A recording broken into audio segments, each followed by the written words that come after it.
നിങ്ങളുമായി ചിന്തിക്കാൻ ഞാൻ ആഗ്രഹിക്കുന്ന വിഷയം സങ്കീർത്തനം 34:5.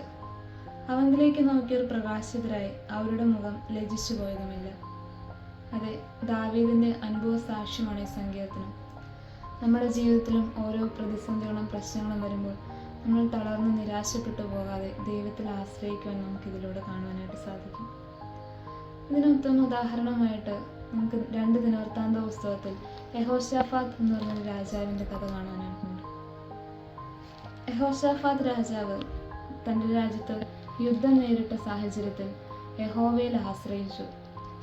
വലിയൊരു സമൂഹത്തെ നേരിടുവാനുള്ള ശക്തി ആ രാജ്യത്തിനില്ലായിരുന്നു. രാജാവ് തൻ്റെ സൈന്യബലത്തെയും യുദ്ധത്തിലെ ആയുധങ്ങളെയെല്ലാം തൂക്കി അളന്നു നോക്കി. രാജാവിന് മനസ്സിലായി, ഈ യുദ്ധത്തിൽ രാജാവിൻ്റെ ആ രാജ്യം പരാജയപ്പെട്ടു പോകുമെന്ന്. എങ്കിലും യഹോവയിൽ ആശ്രയിച്ചു രാജാവ് ജനങ്ങളോട് ആഹ്വാനം ചെയ്തു ഉപവാസമെടുത്ത് യഹോവയോട് അപേക്ഷിക്കാനായിട്ട്. അങ്ങനെ ജനങ്ങൾ രാജാവിൻ്റെ കൽപ്പന പ്രകാരം ഉപവാസത്തിലേർപ്പെട്ട് ദൈവത്തിൽ ആശ്രയിച്ചു. ദൈവത്തിനോട് രാജാവ് പ്രാർത്ഥിച്ചൊരു പ്രാർത്ഥന കാണാനായിട്ട് സാധിക്കും. ഞങ്ങളുടെ നേരെ വരുന്ന ഈ വലിയ സമൂഹത്തോട് എതിർപ്പാൻ ഞങ്ങൾക്ക് ശക്തിയില്ല, എന്ത് ചെയ്യേണ്ടതെന്ന് ഞങ്ങൾക്ക് അറിയുന്നതുമില്ല. അതെ, നമ്മുടെ ജീവിതത്തിലും ഓരോ പ്രതിസന്ധികളും പ്രശ്നങ്ങളും വരുമ്പോൾ എങ്ങനെ മുന്നോട്ട് പോകാൻ സാധിക്കുമെന്നോ അല്ലെങ്കിൽ എങ്ങനെ അടുത്തൊരു സ്റ്റെപ്പ് വെക്കണമെന്നോ നമുക്ക് ഒരു ചിന്തയോ എങ്ങനെ ചെയ്യണമെന്നറിയില്ലാതെ ഒരു സാഹചര്യം വരും. അപ്പോൾ നമ്മൾ തളർന്നു പോകാതെ നിരാശപ്പെട്ടു പോകാതെ ദൈവത്തിൽ ആശ്രയിച്ച് മുന്നോട്ട് പോകണം.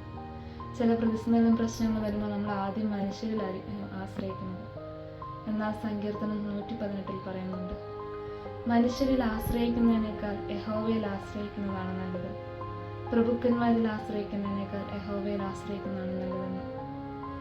ഈ രാജാവിൻ്റെ ഈ കഥയിലൂടെ നമുക്ക് മനസ്സിലാവാനായിട്ട് സാധിക്കും, ഒരു വലിയ സമൂഹം ആ രാജ്യത്തോട് യുദ്ധം ചെയ്യാനായിട്ട് വരുന്നുണ്ട്. എങ്കിലും ആ ഒരു രാജ്യത്തെ ജനങ്ങൾക്ക് ആ യുദ്ധത്തിൽ ജയിക്കണമെങ്കിൽ ആ സൈന്യത്തിലുള്ള ആളുകളോ അല്ലെങ്കിൽ ആ രാജ്യത്തിന് വേണ്ടുന്ന ആയുധങ്ങളോ പോരായിരുന്നു. അതിനാൽ രാജാവ് ദൈവത്തോട് പ്രാർത്ഥിച്ചു. എങ്കിലും എന്ത് ചെയ്യേണ്ടെന്ന് അവർക്ക് അറിയുന്നതുമില്ല. എങ്കിലും ഞങ്ങളുടെ കണ്ണുകൾ നിങ്ങളിലേക്ക് തിരിഞ്ഞിരിക്കുന്നു. രാജാവ് പ്രാർത്ഥിച്ചു, ഞങ്ങളുടെ കണ്ണുകൾ യഹോവയിലേക്ക് തിരിഞ്ഞിരിക്കുന്നുവെന്ന്. നമ്മുടെ പ്രശ്നങ്ങളും പ്രതിസന്ധികളും വരുമ്പോൾ നമ്മളും ദൈവത്തിലേക്ക് മനം തിരിയണം. ഒരു ദൈവിക സമാധാനം ദൈവം നമുക്കായിട്ട് കാണിച്ചു തരും. ഒരു വഴി തുറന്നു തരും ദൈവം നമുക്ക്. യഹോവ തിരിച്ച് രാജാവിനോട് പറഞ്ഞു, ഈ വലിയ സമൂഹം നിമിത്തം ഭയപ്പെടരുത്, ഭ്രമിക്കുകയുമരുത്. യുദ്ധം നിങ്ങളുടേതല്ല, ദൈവത്തിൻ്റെതത്രേ. അതെ, നമുക്ക് വേണ്ടി യുദ്ധം ചെയ്യുന്നൊരു ദൈവമുണ്ട്. നമ്മുടെ പ്രശ്നങ്ങളും പ്രതിസന്ധികളും അതിജീവിച്ച് മുന്നോട്ട് പോകാനുള്ള ശക്തി നമുക്ക് ദൈവം തരും. നമുക്ക് 1 പത്രോസിൻ്റെ ലേഖനത്തിൽ 5-ാം അധ്യായത്തിൻ്റെ 7-ാം വാക്യത്തിൽ കാണുവാനായിട്ട് സാധിക്കും, അവൻ നിങ്ങൾക്കായി കരുതിയിരിക്കാൻ നിങ്ങളുടെ സകല ചിന്തകളും അവൻ്റെ മേലിട്ടുകൊള്ളുമെന്ന്. നമ്മുടെ ജീവിതത്തിൽ വരുന്ന ഓരോ പ്രതിസന്ധികളും പ്രശ്നങ്ങളും വരുമ്പോൾ തളർന്നു പോകാതെ നമുക്ക് വേണ്ടി യുദ്ധം ചെയ്യുന്ന ഒരു യഹോവയെ, ഒരു ദൈവമുണ്ട് എന്നുള്ളത് നമുക്ക് ചിന്തിക്കണം. നമ്മുടെ പ്രശ്നങ്ങളും പ്രതിസന്ധികളും ദൈവത്തിൽ അർപ്പിക്കണം. ദൈവം നമുക്കൊരു ദൈവിക സമാധാനം നൽകാൻ ഇടവരുത്തട്ടെ എന്ന് പ്രാർത്ഥിച്ചുകൊണ്ട് നിർത്തുന്നു. ദൈവത്തിന് സ്തുതി.